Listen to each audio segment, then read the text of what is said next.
Hey, good morning, Mortgage Coach community. And today on my Skype interview, I've got a close personal friend, CEO of Churchill Mortgage, a new best-selling author, and just a super good friend, Mr. Mike Hardwick. What's up, Mike? Hey, Dave. Honored that you would say best-selling. I don't know about that, Yeah, no, but I am an author.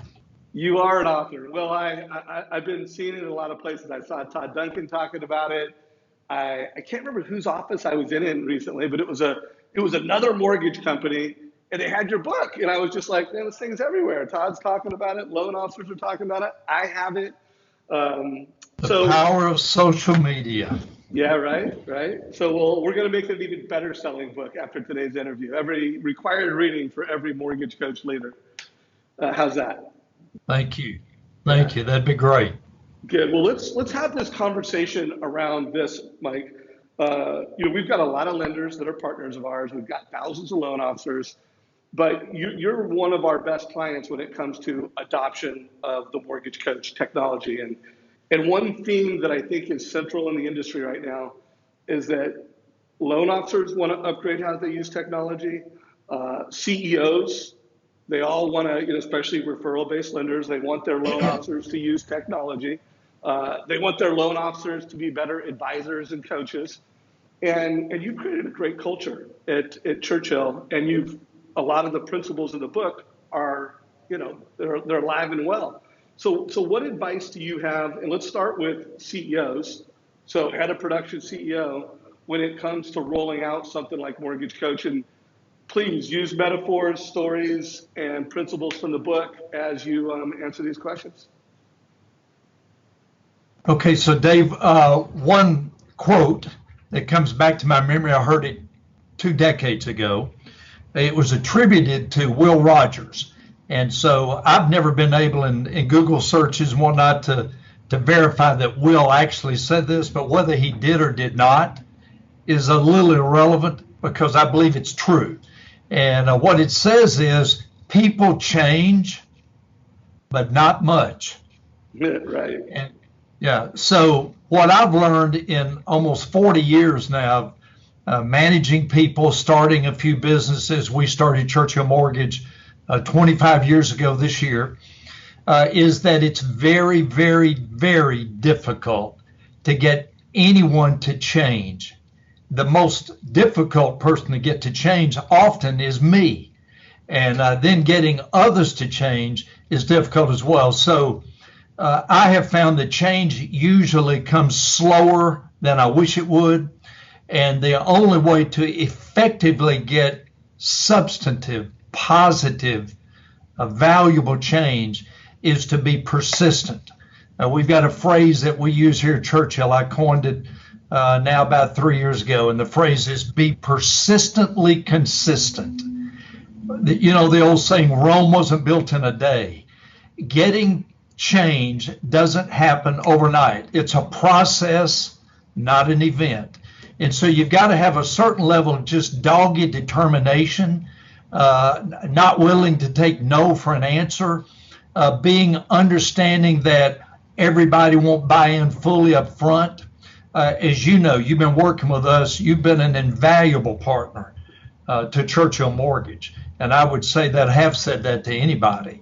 But our adoption of Mortgage Coach has been slow, but it's been steady. And we're at a place now where it's a very highly valuable, commonly used tool that helps us win in the purchase-driven mortgage economy now. So how do you get change? You got to be persistent. You got to be patient.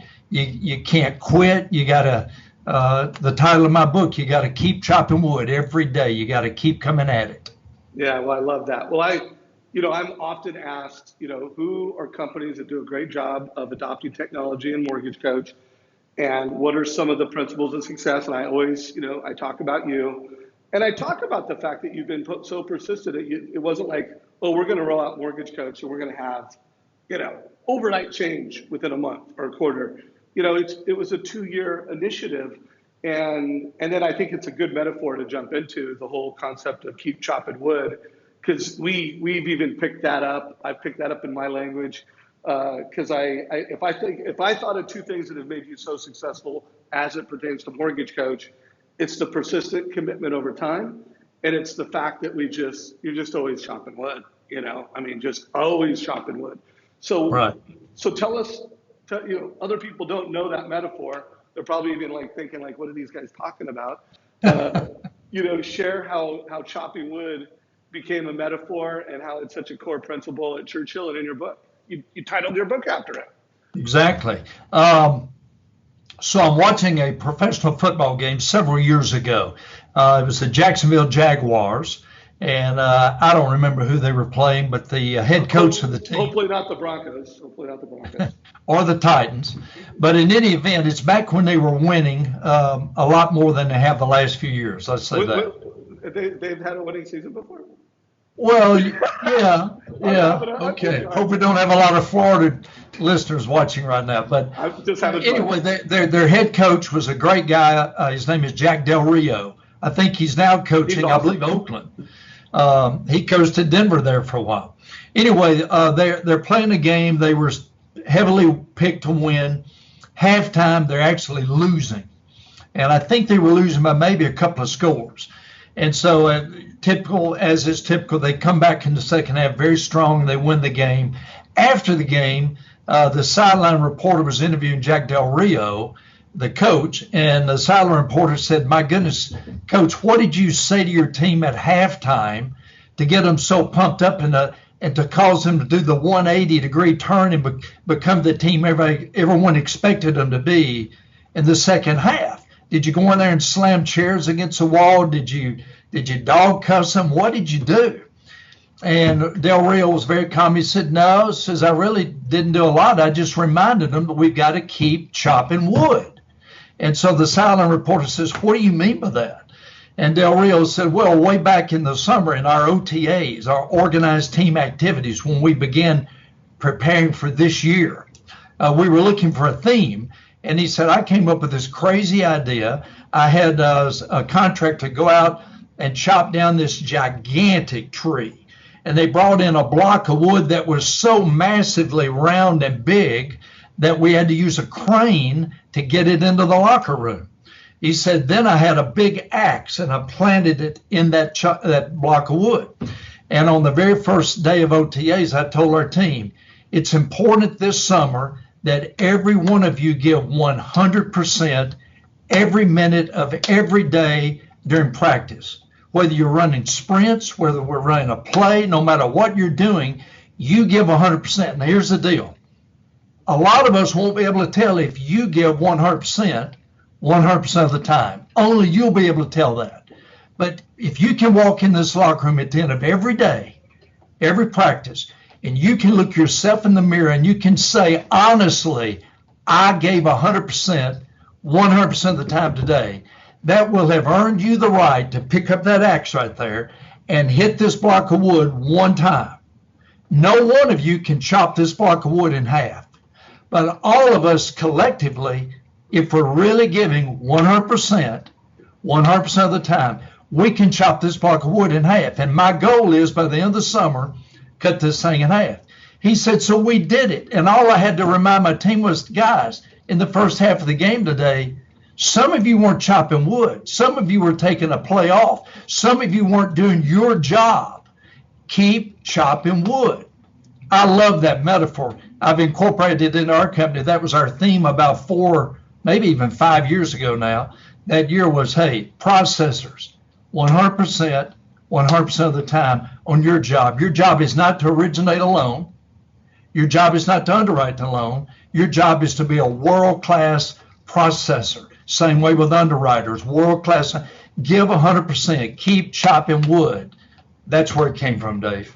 Well, it's done a lot for your organization. Folks like me that have been to your events, I'm moved by it. It's a metaphor that I use. I do expand, not only give 100%, but I look at it as just this consistent thing that you need to do to move anything, to change anything. It takes a lot of hits of the axe. And so another thing that I've noticed your organization does really well at, in addition to consistently perform great, you leverage mentors. You've got now it's like your whole company is full of mortgage coach mentors. But I mean, dating back to the time when we first got started, you only had a couple. Well, you started with no mortgage coach mentors, and then we developed someone, and then someone else developed, and now you've got this culture of mentors around mortgage coach, just like you have this culture of mentors around chopping wood. Talk to me a little bit about that. This might be covered in your book. I might be going off the grid a bit, but I've just noticed that you do a really good job of developing mentors and leaders to push initiatives and to drive values and culture. Share how you do that. Well, I believe that everybody needs a coach. You look at all the great professional athletes. Tiger Woods in his day, he had a coach. Michael Jordan, till the day he retired, he had a coach. Every great person has a coach. I've been very fortunate in my life, and I talk some about it in my book. I've had a lot of coaches in different areas of my life, but I was very fortunate to have two significant what I call mentors in my life. And I won't go into who they were and what they did right now, but I will absolutely tell you whatever I've been able to accomplish in my life, I could never have done it without great mentors, without people coaching and speaking into my life. So I believe everybody needs a coach. Thank you for acknowledging the fact that we now have many players on our team now that are really mortgage coach experts of sort. And they have been highly instrumental in helping spread that gospel throughout our company to others who are maybe new, or maybe they've been with us a while, but they've just gotten to the place now where they want to grow more, and they see that mortgage coach is maybe the very best tool available to help them grow.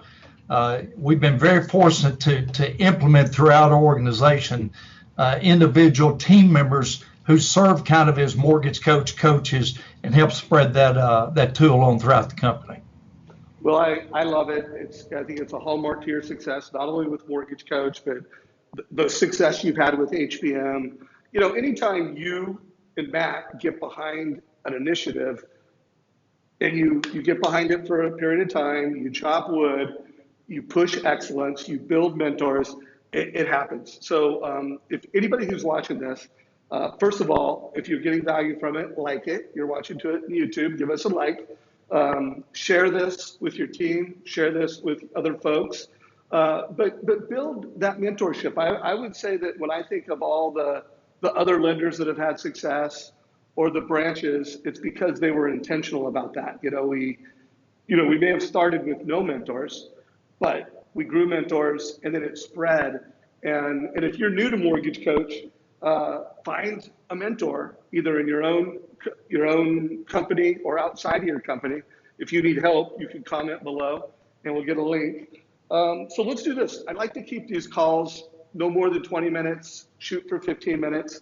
Knowing loan officers as well as you know them, and you know them well, if there was one principle from your book that would be most important, what might that be? And one that you haven't already mentioned, because you might just say chopping wood. But what would be the most important principle from your book for a loan officer in today's market? Dave, I'm 65 years old. Been around a long, long time. I've learned a lot through the years. I wish I could say I've learned by listening well to others, so I don't repeat the mistakes they learned from themselves. But most of my learning I've learned through my own mistakes. And if I've said this often to different people in different situations, when they say, give me one word that's kind of the key to success in maybe anything. And that word for me is consistency. I see way too many individuals that start a diet and quit. They start an exercise program in January, you check back with them in March, they've quit. They start reading a book and they never finish the book. And so I have found for me, personally myself, I can't stay motivated every day. I can't stay at a high all the time.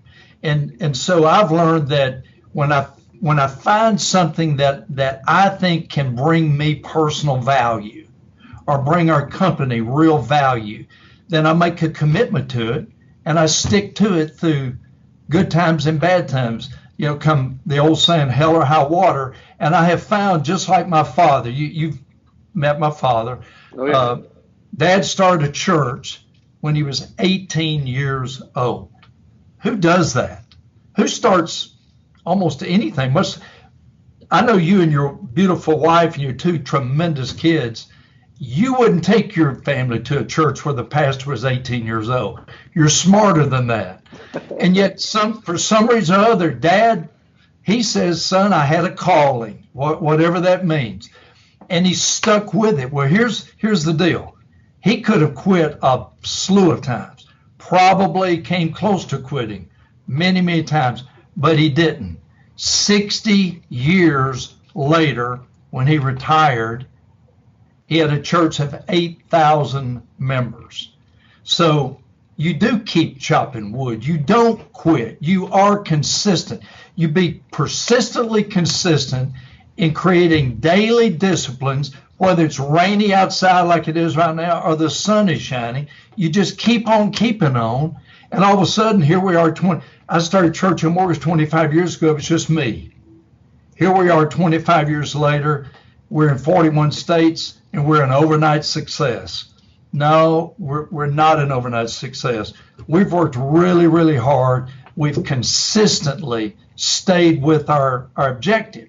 And so one word, just find something that you really believe in, that's been tested, that's been proven, and then consistently apply it. And you'll wake up 10, 20 years later, you can be an overnight success. Right. I love that. I love that message on consistency. If you're watching this and you're a loan officer, to play off of that, the concept of customers for life, the concept, you talked about your dad building a church to 8,000 folks. For loan officers, you want to build a database of not leads, not loans, but families that think of you when they think of mortgage advice. And they think of you because you deliver a total cost analysis, you deliver annual reviews, you deliver service over time. So that's my last push to everybody on this call. Hopefully, every time you close a loan, you didn't just close a loan, you created a client for life, and you delivered that perfect loan process in a chopping wood way. Gave it your best, your team gave it their best. And so, Mike, if people want to get your book, it's on Amazon. Is that how they should get it? Any advice? And yeah, there it is. Amazon.com. Just go to Amazon.com and either a keyword search for Keep Chopping Wood or keyword search Mike Hardwick as the author. You'll find it, and it's in hardback as well as paperback. Buy it, read it, send me your comments, good or bad. I'm open. Yeah, well, it's a fantastic book. Thank you. You've done a lot for the industry. You've done a lot for Mortgage Coach. I'm grateful for your friendship. And folks, remember, if you like this, you got a value, click below, let us know you like it, share it. And if you have a question for Mike, you can post it below, or they can reach out to him on Facebook or whatever channel you do live. Right. Thank you very much, my brother. Thank you. Good talk to you, buddy.